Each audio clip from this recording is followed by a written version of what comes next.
Assalamu alaikum warahmatullahi wabarakatuh everybody. Welcome to another story time, and in this story we'll be talking about Maryam Salamun alaiha, one of the very in fact the best among the women in Islam, you can argue.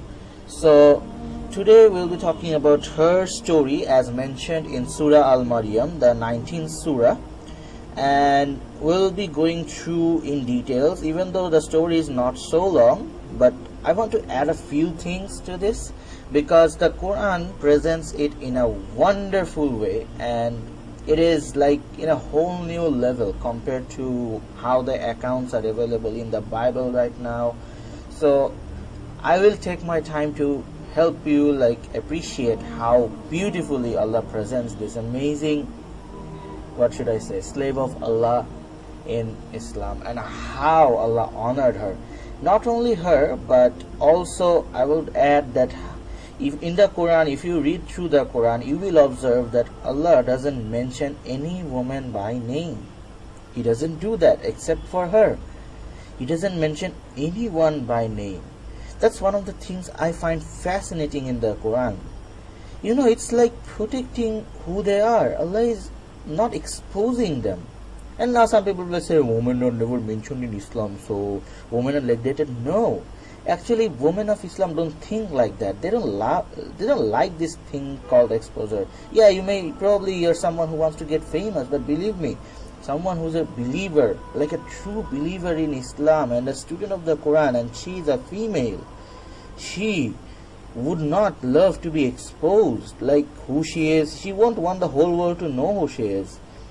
She's probably interested to show her husband about who she is, what she is, but she won't be interested to let her neighbor know that I am this and I am so beautiful. And you see that in the Facebook groups or in Facebook pages or in any social profiles, there are women, and it is kind of like, as much as their taqwa is, they love to preserve themselves. They don't give their original names, they hardly upload their photos. Some of them even don't have Facebook because they will be exposed that, okay, I just found her name, it's Zainab, and now I can look for her, I can find her. They don't like that. Now why am I giving this intro? Well, it is because it is mentioned there are several women that are mentioned in the Quran, and they are respected. These are separate stories of these women, but they are respected over here. Even the ones that are not respected have not been mentioned by name, so that their modesty, and I believe it's one of the things that is most beautiful in the Quran, how it preserves their modesty. They don't just, Allah just doesn't expose the name so that people can search and find something and know about. No, Allah doesn't do that. However, the woman we'll be talking about, the honored woman we'll be talking about now, is Maryam. I'm not saying Mother Mary, because Maryam Salamun alaiha, she just had one child, Isa alayhi salam, and as far as I know, that Isa alayhi salam didn't have any children or family, so children actually. So I cannot say that we belong to Isa alayhi salam, and so at the same way I cannot trace back Maryam Salamun alaiha as a mother. So these are controversial things. I don't need to talk about that. Let's get to the story. Enough of the intro. Now, how does Allah start about this?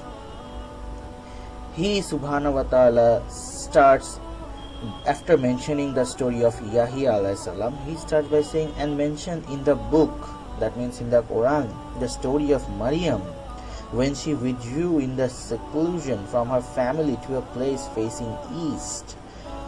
Okay, now there are pretty good questions. And then we sent to her our ruh, and he appeared before her in form of a man in all respects. Now I'm going to take my time on this ayat. So the first thing Allah mentioned is that she went there because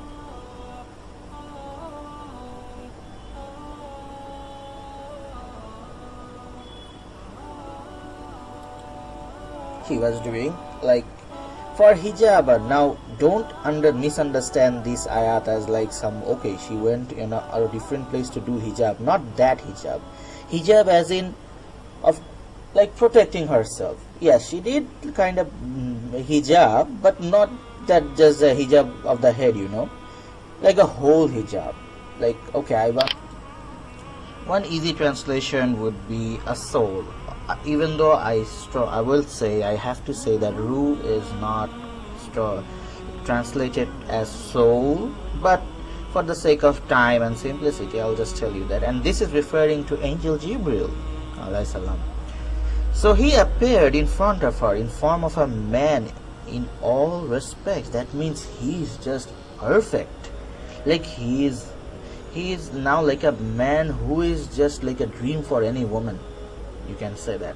Like he's perfect in every aspect. That's why Allah uses the word for that. Like he's perfect for in every aspect. Bashara sawiyatan. Bashara sawiyat. Like he's so perfect. And now, before I tell you what happened, I want to say, now imagine the scenario over here. There is a woman and there is a girl or woman, whatever you call it, in a place. She is alone by herself. There's nobody watching her. And now there's this perfect man entering and coming towards her. And he's like walking. And this girl is supposed to like, what is she supposed to do? Okay, let him go. I don't care. He's looking at me like he's perfect in all respects. I don't care. No, it's not. It's a perfect chance. Like, talk to him, know how he is, maybe go and try to be close to him and get to know him and make him know you. And there could be all of these things in a girl's mind, like a normal girl's mind, or even if it was the opposite. I'm not saying that it's only for girls. Had it been the opposite case, that there was a boy and there's this girl who's really perfect, even though for the boy's case it will be worse, the thoughts will be more, but for the girl's case, at least, getting to know each other, you would expect at least something she will try. But look at this amazing woman, Salamun Alaiha. She immediately says, I seek refuge with the most gracious from you, and please, if you do fear Allah, in kunta taqiyan. So hold on a second and don't get any ideas. I know you're perfect, you're great looking, you're perfect in all respects, but you better stay away from me. You better stay away from me. Whoever you are, mister, I'm going to ask Allah to protect me, and I'm going to ask for the one who's Ar-Rahman to protect me. And you, if you do fear Allah, you better think what you're trying to do. Don't get any ideas. This is the attitude. Like, of all the things you don't expect, that a perfect one, like had it been someone like a beast, or maybe someone who's like going to harm, has a knife on his hand, then you can say, I seek refuge. But someone who's perfect and is walking in shoe, and you're saying, I seek refuge from Allah. Now that's purity. That's really, you can say, purity. And then the angel said, Jibreel said, hey, wait, I'm only a messenger from your Lord, and I'm here to announce a gift of a righteous son. Now I'm going to take my time explaining the word here. I have to explain this word. Zakiyan is the word, Gulaman is a word that is used for the word translation son over here. Now maybe you know, maybe you don't know, the Quran uses for several words for, like a very common word for the children, son, child. There's a very common word, walada. Allah can use the word walada over here. Now walada, the problem is the word walada is like literally son. That means it was conceived, a child born from a mother and a father. That's what walada literally means. Like walada is literally the translation son. Okay? However, the word Allah used over here is gulaman. Gulaman is not son. You probably know what gulam means. Gulam, you're my gulam. Slave. That's the literal translation. Now if the translators translated this like, I am only a messenger and I am about to tell you the gift of a slave, that would be right, but some people may get confused. What is he talking about? Is Allah going to give her a slave? Many people may not understand, and that's why they have to put a word of righteous son. But you know well, a gulam. Now gulaman can also mean a son, you know. It can be translated as the word son, but it's not the same way walad is explaining son. Gulam is a slave son, like a son, and it's a slave. It doesn't include the meaning of conceiving from a mother and a father of two opposite genders. That's why walada is not so perfect over here. But you know what? Quran is perfect, and Allah won't use that word over here. Even though you will find walada all over the Quran, when it comes to Isa alayhi salam, Allah chooses the word gulaman. Subhanallah, gulaman. How Allah goes out of his way to like protect who Maryam alayhi salam is and protect the virgin birth of Isa alayhi salam. I am just baffled. Like, I don't get enough of it. I'm just baffled. You can find in Surah Al-Imran, Surah Al-Maryam, and anywhere, wherever you find Isa alayhi salam is mentioned or Maryam salamun alayha is mentioned, you will find this characteristic that he will always amaze you, and how seriously he takes that Maryam has a son who is a virgin son, virgin, not virgin son. It means the son she had was her own, and that's why every time in the Quran when somebody's son is mentioned, Ibn, the father. However, when it comes to Isa alayhi salam, it's Isa ibn Maryam. The only woman mentioned by name. Didn't I tell you at the beginning of that huge intro I was talking? And you were like, maybe some of you even were thinking of shutting down the video. That is the thing. That Isa ibn Maryam. Sorry, there is no father over here, and he is the son of Maryam, which is not the case with the other people, other prophets, or anyone else. This is something like very beautiful, and I took my time to explain this word gulaman because Allah could have just said waladan, zakiyan, a son that is, righteous. No, gulaman that is righteous. Yes, it's a son, but it's not that son. You will conceive it, and it is because I will tell happen, and it will happen. It's just like that, subhanallah. And what is the most logical thing that comes to any educated mind, or even I will argue illiterate mind, that how can I have a son when no man has ever touched me and I'm not unchaste? Well, she uses two words to protect herself from this thing, that how can I have a son when Yamsasni, no man has ever touched me. I was not touched. How can I have a son that I wasn't even touched? And some massa, literally touch, the word touch, forget it, that son, I wasn't even touched like that. And if you're thinking I'm one of the Bagian literally, if you read the tafsir, you will find that Bagian kinda, it refers to prostitution or that type of woman, who really loves or maybe does these things of being unchaste, exposes herself. And Maryam salamun alayha is saying, I'm not a Bagian, by the way. If you're thinking I'm one of them, no, I'm not. So you better not have any idea that I'll receive a son. Oh, you're a woman and you will receive a son. No, I'm different. You don't think like that. And she is claiming this thing, that how can I have this? And she's confused at the same time. And what happens next? Jibreel alayhi salam says, so it will be because your Lord said that it is easy for me. The thing which makes no sense to you, it is very easy for Allah. Indeed, it is very easy for Allah. كَذَلِكَ قَالَ رَبُّكِ هُوَ عَلَى حَيِّنٍ. It's very easy for me. So what next? Now the thing is, okay, I understand that Maryam alayhi salam will receive a gulam and that is without a father.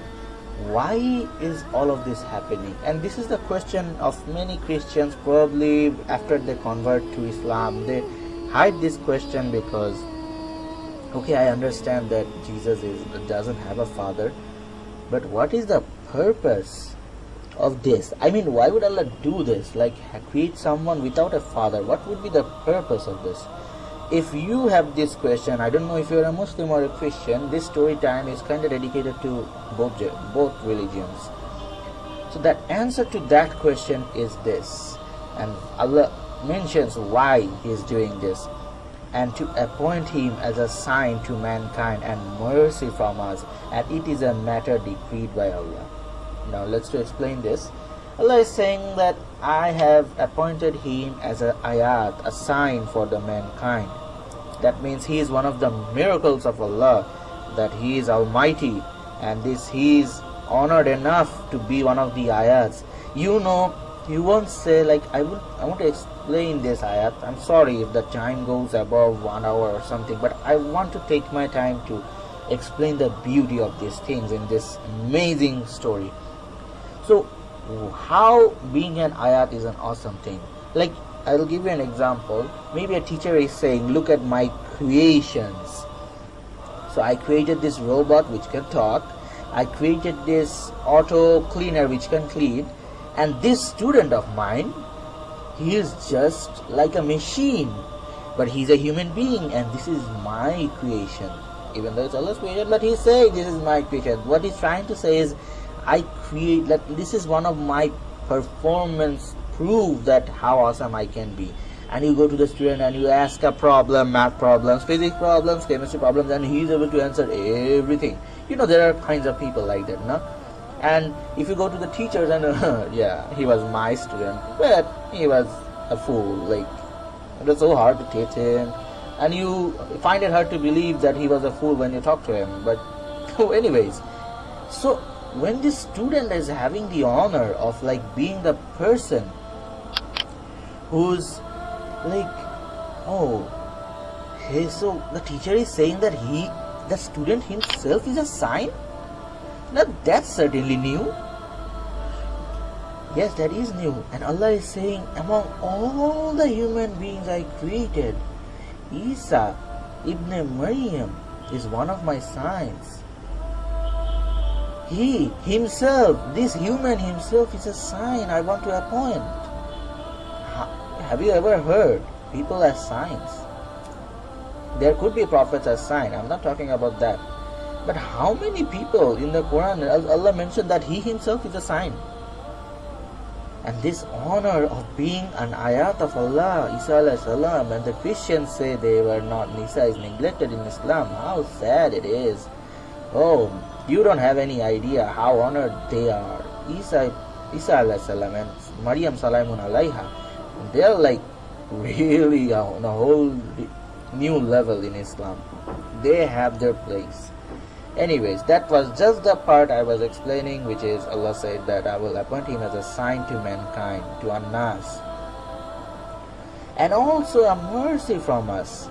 And you know that Isa alayhi salam was able to do a whole lot of amazing miracles. We're not talking about that now because that's not a part of this story, but it will be mentioned. Anyways, so let's stick to where we are. And so all of those miracles were helpful and for everyone, and that's why Allah, it is really a mercy. And I want to say the word Rahma over here because mercy doesn't go with Rahma that much. The most gracious, the very, very, very, very, very kind Allah. And Isa alayhi salam is also a kind thing Allah did to us, the mankind. And it is a matter that is already decreed. By the way, I'm telling you that Allah already set this up, that you will be born and you will have Isa as your son. Don't think that this is something we just came up with last night. It's a plan that was already decreed by Allah. So it's nothing new to us. It could be new to you, but it's not new. And so no arguments. So she conceived him and she withdrew with him to a far place. Like, first thing that happened is Allah said be, and Isa alayhi salam was born inside, created inside Maryam alayhi salam. And so when she is now literally pregnant, and so she have him in her belly. Now she went to a place which is far away, and as the tafsir suggested, that it is Bethlehem Valley, which is about 4 to 6 miles away from Jerusalem, which is not important since it's not mentioned in the Quran. The thing is, she went even further. She was already far from her family to a place, and now she went even farther.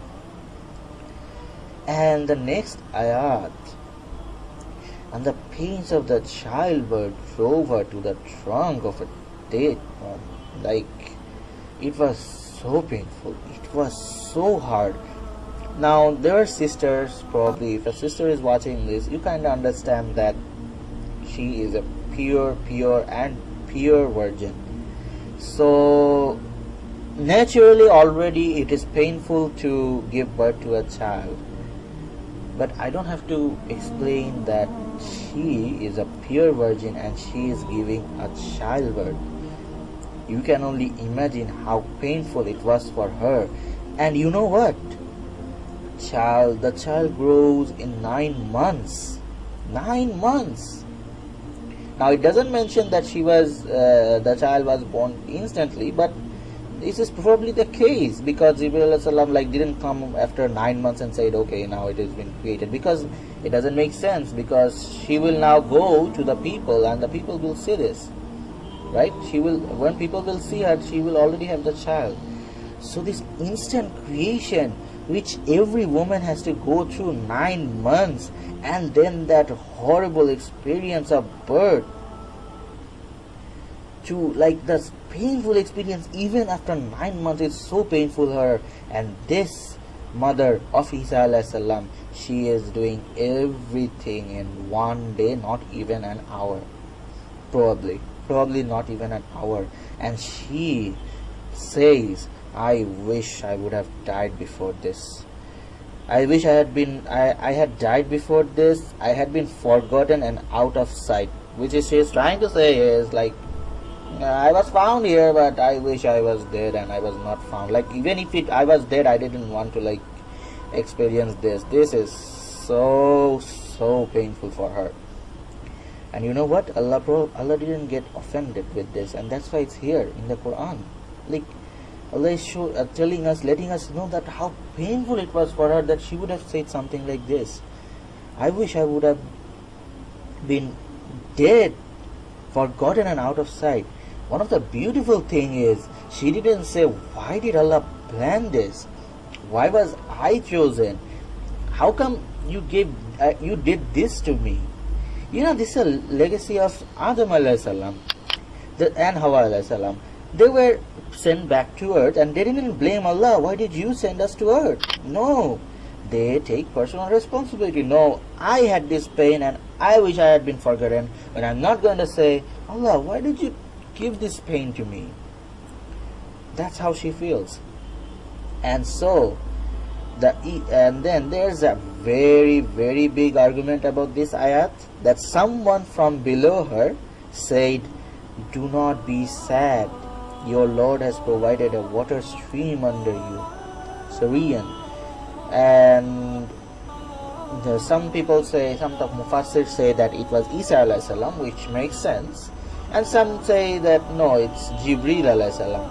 Now I'm not going to talk about Jibreel alayhi salam. I'm going to present my beliefs. You don't have to agree with this. You are free to have your own thoughts. The arguments are on both sides. You will find both arguments. So I'm going to tell you why I believe that it was Isa alayhi salam. First thing I believe it was Isa alayhi salam is because, when Maryam alayhi salam will point, the people will say, Maryam, what have you done? And we'll get to that.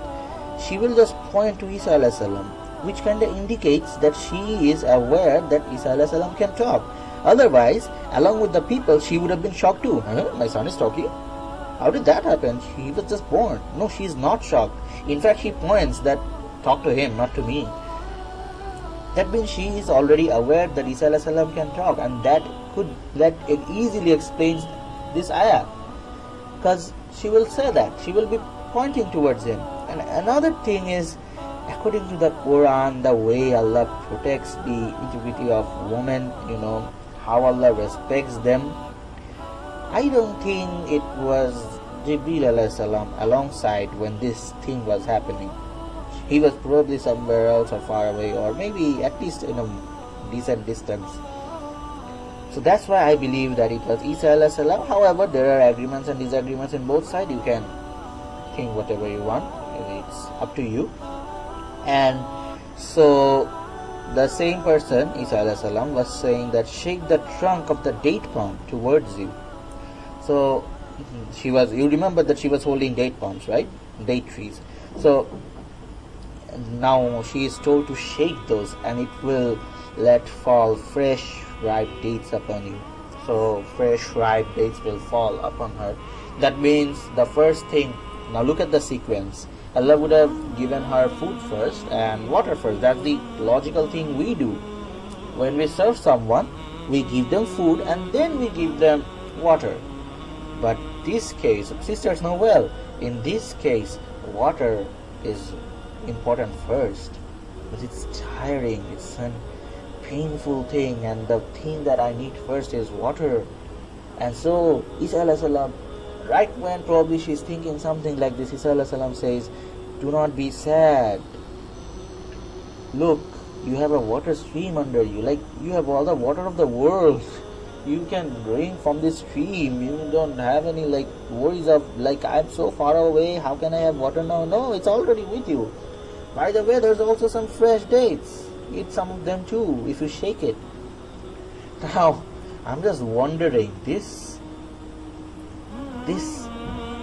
how should I mention her? This woman, Maryam, Salamun alayha, she, after this terrible experience, I won't say terrible, after this painful experience, she's now able to shake trees. She is awesome. She is awesome. No wonder she is one of the best women in Islam, in the history of humanity. Anyways, so eat and drink and be glad. And if you see any human being, say, indeed, I have vowed a fast to the most gracious Allah, so I shall not speak to any human being this day. This also proves that all of these things probably happened in a day. Anyways, let's not get to argumentative stuff. Let's appreciate the story. So she brought him, Isa alayhi salam, to the people carrying him. Obviously she had to carry him because he is just born now, he can't walk on his own. So they said, oh Mary, indeed you have brought a thing, fari, a mighty thing. Which is now here's a fact over here. Maryam alayhi salam, as we understood by the story, that she is very, very, very protective of who she is. She is very pure. And when you have people like that, there are men and women dedicated, waiting, how do we take her or him down? So this is a golden chance. The one who is said to be the most pure, maybe probably someone went to her and she said, I don't, please stay away from me. And then they're like, oh, so you're pure, huh? What about this, huh? How could you do this? And then they say, oh, sister of Harun, your father was not a man who used to commit adultery. No, your mother was an unchaste woman. Now this Harun, whoever is mentioned, is not the brother of Musa alayhi salam, okay? That's one of the things you have to keep in mind. And now you have to understand this ayat. They're not saying Maryam alayhi salam anything, but they're not telling Maryam alayhi salam anything, but they're telling her something. I want you to understand this. So I went to a place and I'm sitting down there, and I went outside, and then everybody's talking, and when I come back I see that everybody's talking about a wallet being stolen, and everybody looks at me and says, oh Wasim, your mother was not a liar and your father was not a thief. They didn't tell me that I'm a thief. They told me that your mother was not a liar and your father was not a thief. What are they saying when they're saying that my mother was not a liar and my father was not a thief? How can you be a liar and you be a thief when your parents were not that? Isn't that what it implements? And that's what they're saying. Your father was not a man of the man who used to commit adultery. Like, what are you doing? Your father was not like that. And your mother, she was not one of the Bagiyan. The same word Maryam alayhi salam used, that I'm not one of the Bagiyan, and now she's accused of that. You can see that how her wisdom is, that she knows. This is the same thing she told Jibril alayhi salam, because she knows that this type of accusations come for her. That I'm not one of the Bagiyan you're thinking, and now people are saying that she's a Bagiyan. Literally, an unchaste woman, prostitute. You can use languages like that for this translation. So I'm not one of the Bagiyan. You better not get this idea. And then she didn't answer anything. People are saying all kinds of stuff. She just pointed towards Isa alayhi salam. And then the people are telling her, what? Are you crazy? How are we going to talk with someone who is a child in the cradle? Like, he's just born. How can we talk to him? And Isa alayhi salam starts speaking out when he's on the hands of Maryam alayhi salam and he's a baby. He says, indeed I am a slave of Allah.